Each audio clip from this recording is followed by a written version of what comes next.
নীরব নিস্তব্ধ যেন শব্দহীন পথ চলা, ছোট্ট দেশি নৌকায় বনের এ প্রান্ত থেকে ও প্রান্ত।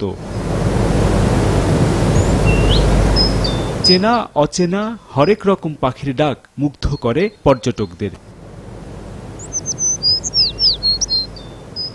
সিলেটের রাতারগুল সোয়াম্প ফরেস্ট বা জলার বনের অপূর্ব নিসর্গে দেখা মেলে রং বেরঙের পাখির। কোথাও হিজলের ঘন বন, কোথাও করচ, বনজাম, জংলি বট, প্রকৃতি যেন অন্যরকম সাজে সেজেছে এখানে। এখানে যে ট্যুরিজমটা আমরা যেভাবে প্রমোট করতে চাচ্ছি বা ট্যুরিজমটা যেভাবে হওয়া উচিত ওটা আসলে হচ্ছে না এখানে। জলার বনে ঢোকার পর ঘন সবুজ লতার মাঝে লুকিয়ে থাকা পাতা রঙের সাপ স্বাগত জানাতে পারে পর্যটকদের, যা বাড়িয়ে তোলে রোমাঞ্চের মাত্রাকে। বাংলাদেশের যে কয়েকটি সম্ভাবনাময় পর্যটন কেন্দ্র আছে তার ভিতরে রাতারগুল অন্যতম একটি।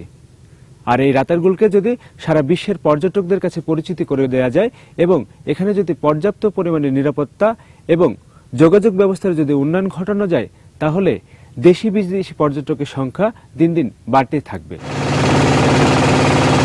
সম্ভাবনার আরেক পর্যটন কেন্দ্র সিলেটের বিছনাকান্দি। ভারতের মেঘালয়ের 7টি বিশাল পাহাড়ের কোল থেকে নেমে আসা পানি আর পাথুরে গিরিপথ মুগ্ধ করে পর্যটকদের।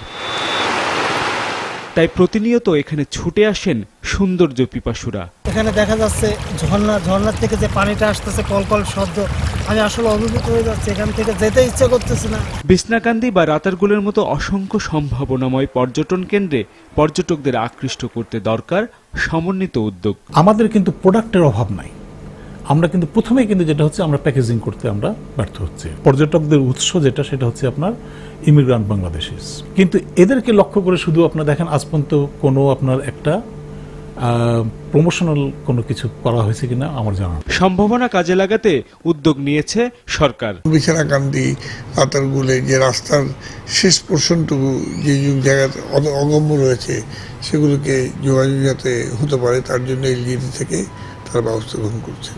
পর্যাপ্ত সুযোগ সুবিধা ও প্রচার বাড়াতে পারলে এসব স্থান হতে পারে পর্যটনের নতুন দিগন্ত, যা বদলে দিতে পারে দেশের অর্থনীতিও।